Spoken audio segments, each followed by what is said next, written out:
Hello, everyone, and welcome to the Journey to Fulfilling Relationships podcast, the relationship show that gets to the heart of the matter, helping you and your family lead fulfilling and connected lives at home, in business, and in life. To listen to other shows, please visit us at journeytofulfillingrelationships.com. Thanks for joining us and enjoy the show.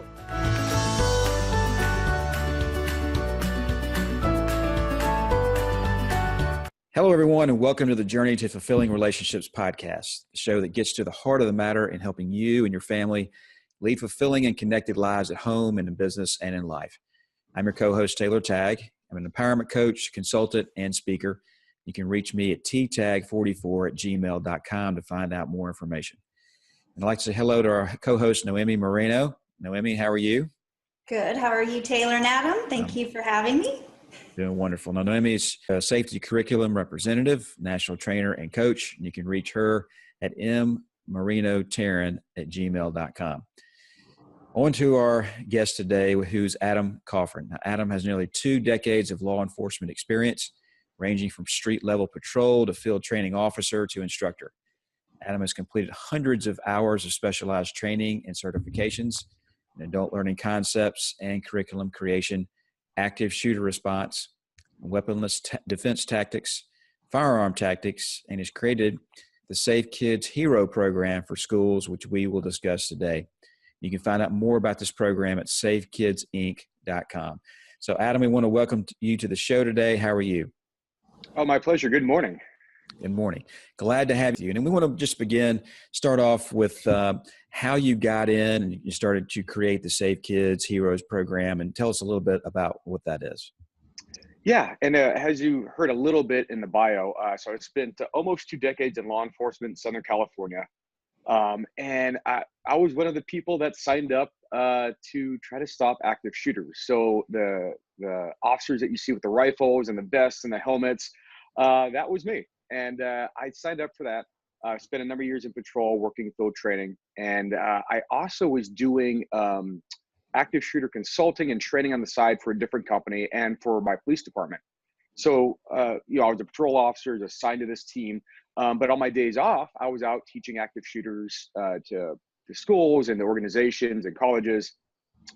And that's where the SafeKids concept kind of came from.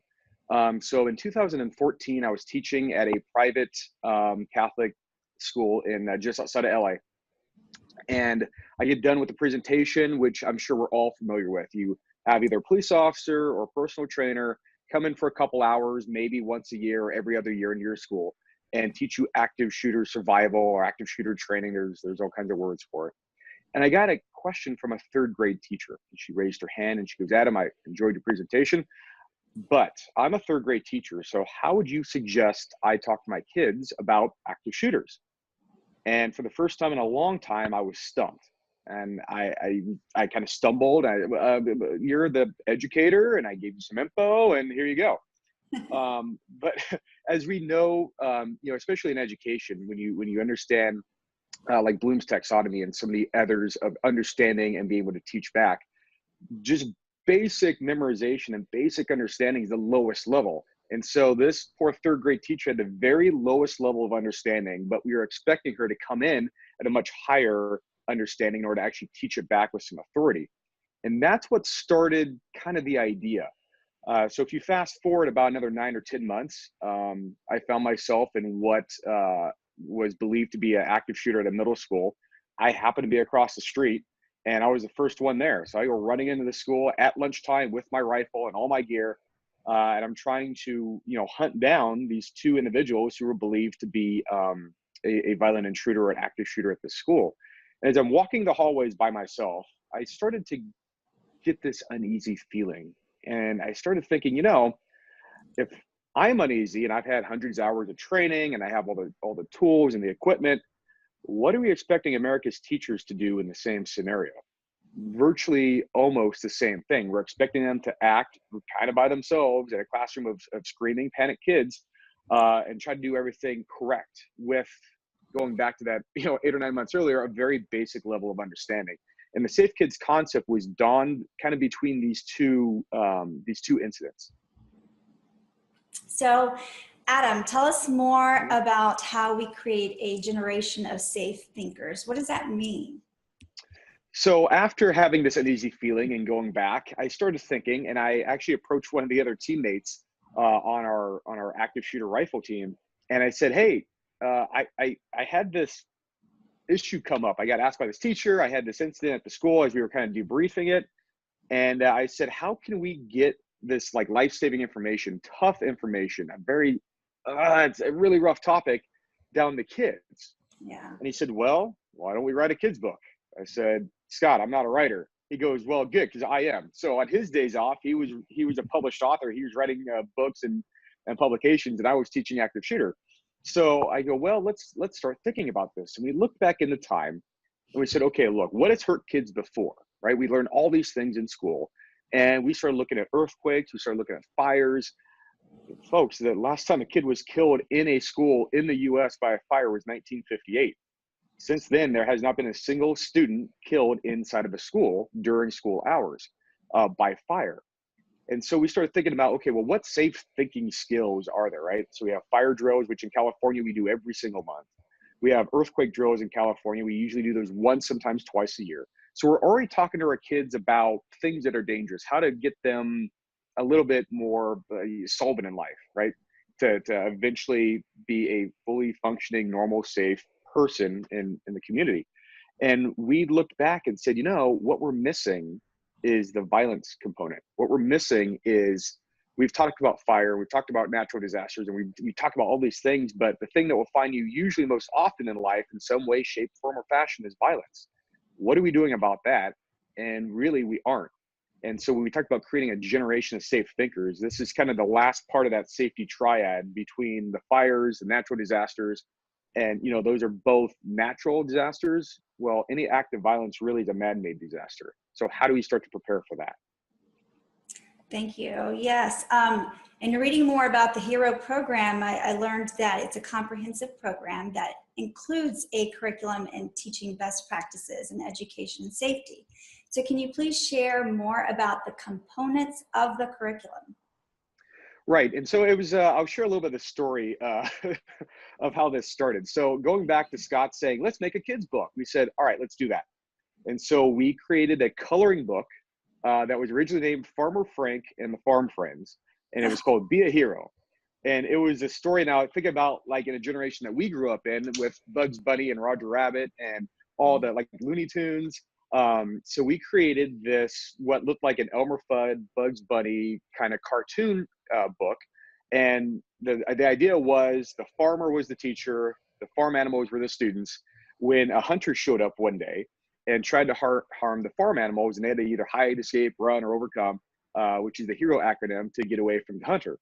And so that was the original concept. So we tried the concept, we piloted it, and we found out today's generation is a little bit different than our generation.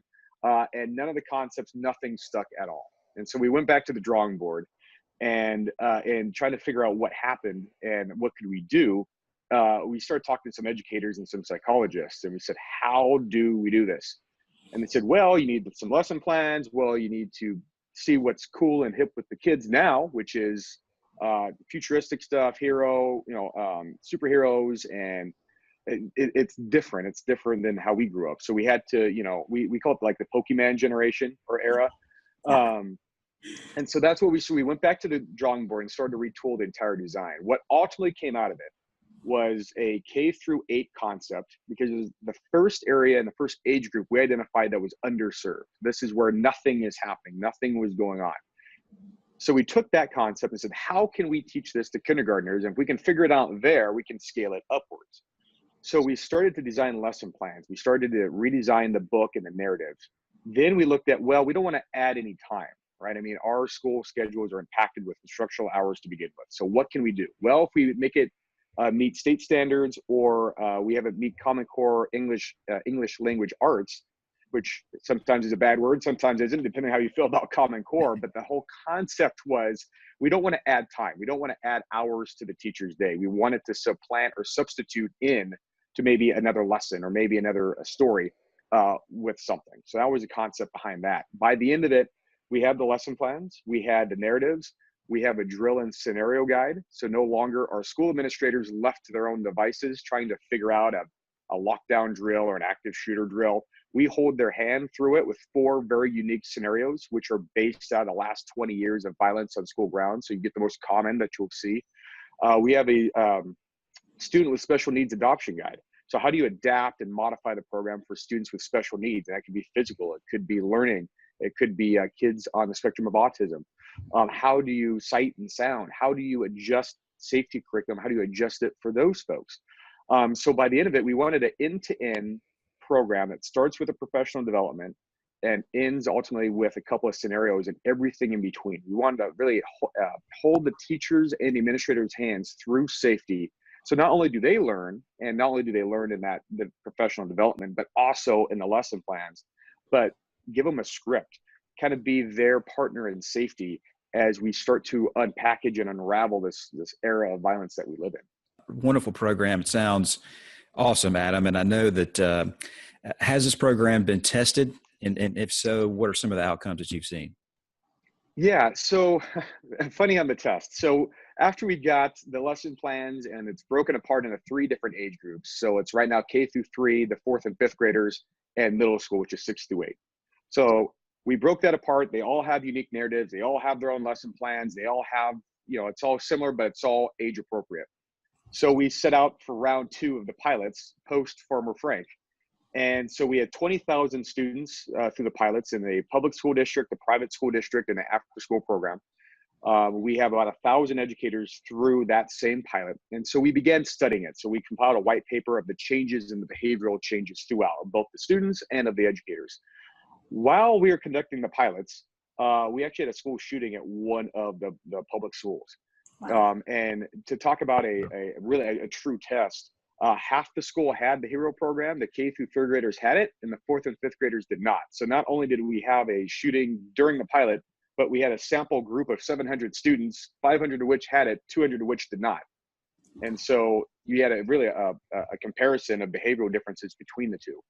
What the pilots found and what that case study found was what we thought was going to happen, but it really took it beyond our thoughts. To begin with the educators, we did a pre and post test prior to starting the professional development and the curriculum and after. You had over 50% of respondents of the teachers saying that they felt uncomfortable in a violent situation of any type by themselves, and also felt uncomfortable should you throw students into the mix. Post the entire program, and so that was on a 1 to 10 scale, they were 4 and below. After the program, every single person, every educator, moved from that range to 6 and above in confidence in not only handling it by themselves, but also handling it with students.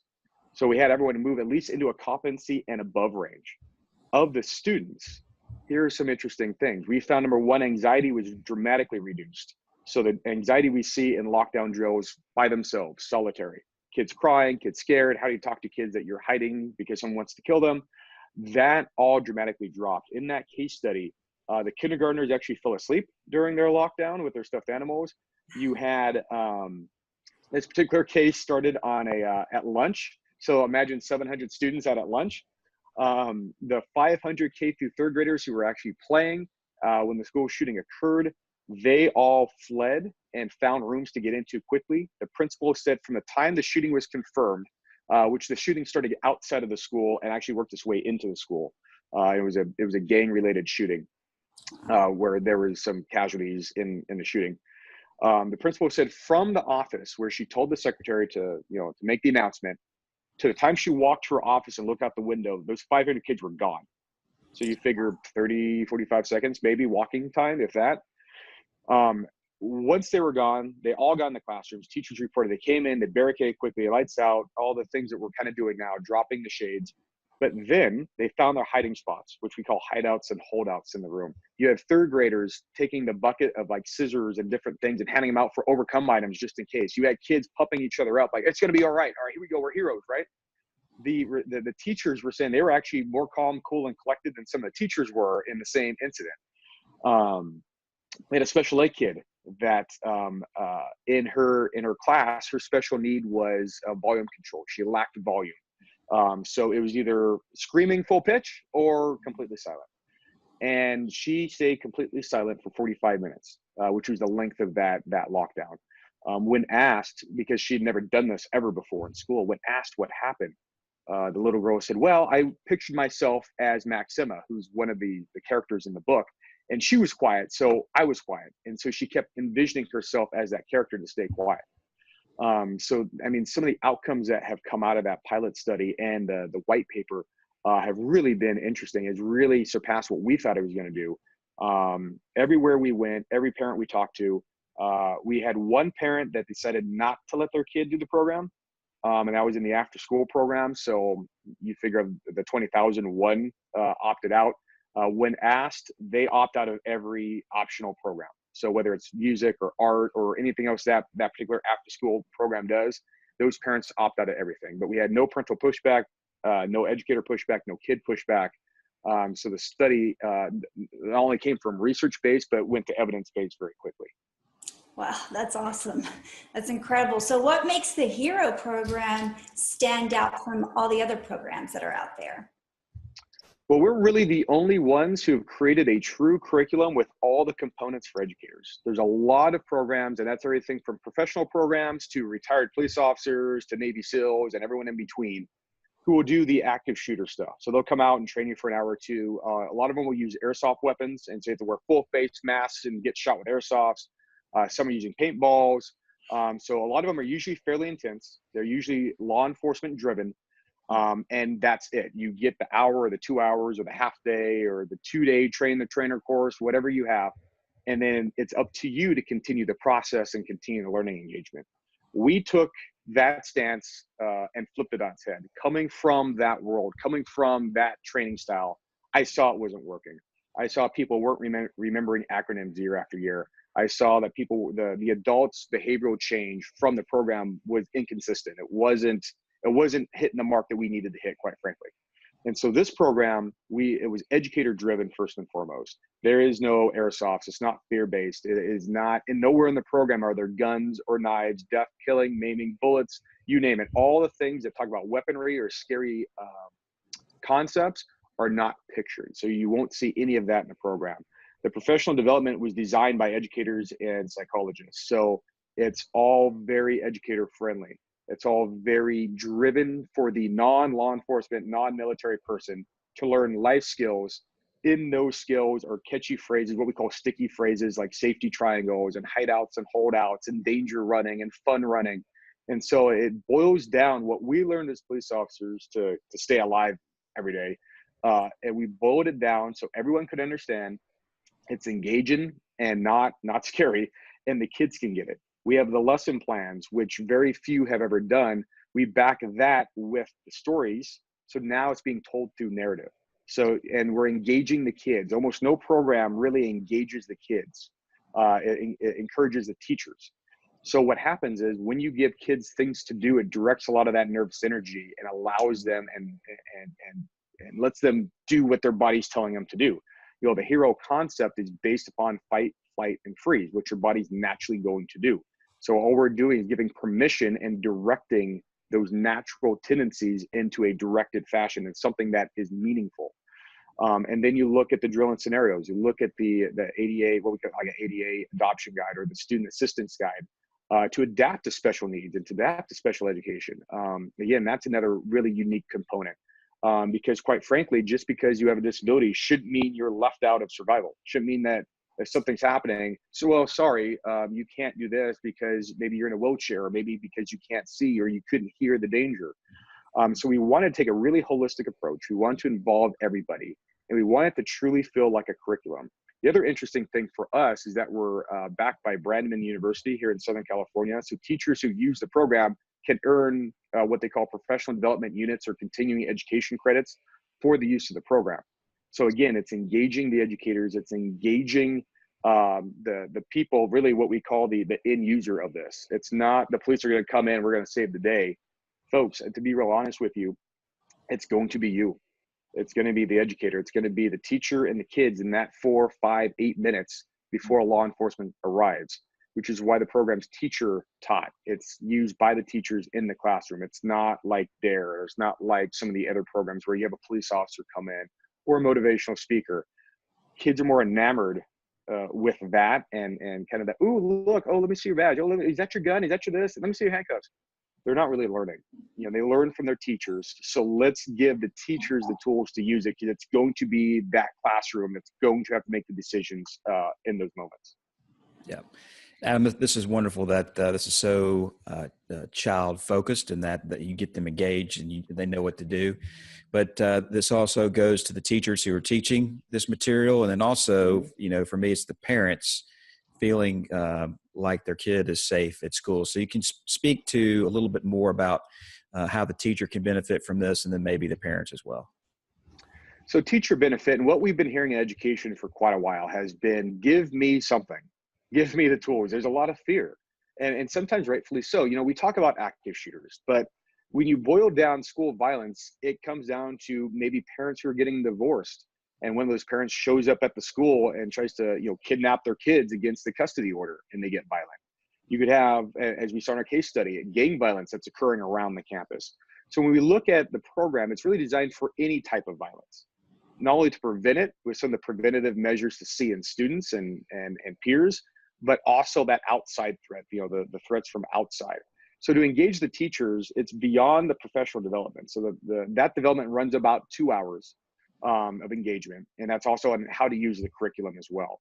But throughout the entire curriculum, each lesson is about a half hour to 45 minutes. There are teacher notes in there from us. There's safety notes from us. So the learning continues for obviously the students, but also the educator while they use the program. And so the concept is, and what we've heard from the educators, is that they now have what they believe are more tools in their toolbox to help respond to violence, whether it's them personally or with their kids. And so that's been a long time really want and need that we've heard from all over the place, and the teachers to their administration. Give us some tools. Let us know what to do. We're afraid. What do we need to do? And some school climates, they don't like fences around. They don't want to put a big fence up around the school. They don't want to have metal detectors. They don't want to have cameras or access control. And so how do you create a culture of safety for the teachers at a school? This, we believe, is one of the highest ROIs of that. You know, we're engaging the teachers in knowledge and in education. When we look at the parents, you know, the parents, a lot of them, unless they've been in the military or in law enforcement, they're going to have the same questions. How do I tell my kids? How do I talk to my kids? I want my kids to be safe. A large part of the HERO program is a parent component as well. There's a parent companion guide that after the kids go through the lessons, you get to ask your kids follow-up questions for a teach back in the home to see what they learned, and actually have your kids teach you parts of this. There is a homework component, what we call the parent community component, at the end of every lesson, where we're sending the kids home to talk to their parents about it, to find hideouts and holdouts on their way to and from school in case something happens, in case someone tries to kidnap them or lure them into a car on the way to school. Where do you danger run to, and where do you hide until you can call somebody or get a hold of somebody? So these are really life skills that go beyond the walls of the classroom. And we need the parents and the communities involved on their end, but also the teachers. And that's what we see as a great component of this. Thank you for sharing that, Adam. That was very informative. I wanted you to talk about a little bit about the how it supports the after school programs and the communities, and how those that want to sponsor the program, what can they do in order to support their schools and their children and their community? Absolutely. So we look at the after school program. And so one of the things we looked at was, we realized that not all schools potentially will want to engage in something like this for a variety of reasons. Maybe they already have a different program. It could be, like you said, a budgetary issue. It could be a number of things. However, there is a ton of after school programs. So we looked at how can we design a program also for the after school market. And so what we did is we took the Common Core lesson plan certificated teacher concept of the in-classroom. We boiled it down to a activity sheet, a front and back sheet for youth leaders and after school leaders. So that way it takes out a lot of the technicalities of teaching and makes it very simple by engaging activities. And then because the kids all have the wiggles after sitting in school all day long, it engages them in higher activity and higher physically based learning concepts, and also worksheets. So at the K through 3, they still get a little bit of a story. So they get to tell a story, they get to practice and do their things outside. And then there's coloring sheets for them. So each of the hide, the escape, the run, and overcome all have a coloring sheet that they can color on afterwards. As you go up, we have worksheets. And the worksheets talk about where the hideouts and holdouts are in the room so you can engage. When we get into middle school, we talk about how to escape bullying, how to escape cyberbullying, how to escape unhealthy relationships. So it becomes a bit of a social emotional learning platform the older you get, because the same concepts to help keep yourself safe in the physical world can apply to bullying, which we talk about quite a bit. It applies both in person and online. Unhealthy relationships, which we touch on quite a bit. How do you escape or overcome these types of situations? The program grows the older it gets. When we talk about the sponsorships, we've seen sponsorships in a number of ways. We've seen we've seen really almost 3 interactions. In the private school market, you'll have parents that are like, you know what, I want to put my name on safety. I want the program. And so they will actually sponsor the program into a school. For our corporate sponsors, we've seen it as what better way to help your community than help in your kids' safety, right? And so a lot of programs will say, hey, look, we want to sponsor the program into the school district. They make a donation to the school district for the program. And then there is everything from press releases, our thank yous for it. And so there's some great media around the coverage of, look, XYZ company believes in safety, that believes in our community. We want to help sponsor this, this potentially life-saving program into the community. So the way the sponsorships have worked are extremely flexible. School districts, both the private schools, public PTAs as well, fundraisers. We've seen a number of different ways that the program can help be funded in the schools. And it almost becomes, as much as you see the kids and a difficult topic, it really becomes fun for the kids. When you watch them do some of these activities, I think they truly don't fully always understand what the activities are for, because they're having so much fun. We had a 4th grade class at our private school. When they asked at the end of the year what the favorite part of the entire year was, the entire class said the hero program. And so you usually don't get that in fire drills or anything else. So I think we kind of hit the nail on the head that, the entire class, their favorite part of the whole year was the hero program. That's awesome. And again, Adam, we want to let our listening audience know how to get in contact with you and find out more information about the program. And then also, as a follow-up to that, have you seen this program bring parents, kids, teachers, administrators, schools closer together? Yes, absolutely. So I'll touch on that first. At the end of the pilots, we were going back and we were talking to the parents and the educators and trying to get a sense of school community, right? I mean, to bring everyone together, especially in these difficult times. And we had a parent who was also a teacher raise her hand, and she goes, I have a daughter who is in 7th grade. And after the Parkland shooting and the Santa Fe shooting and just this back-to-back violence leading into the end of the school year, she did not want to go to school. And this was at a private school. So private school, affluent community, there was really no true sense of danger, no threats.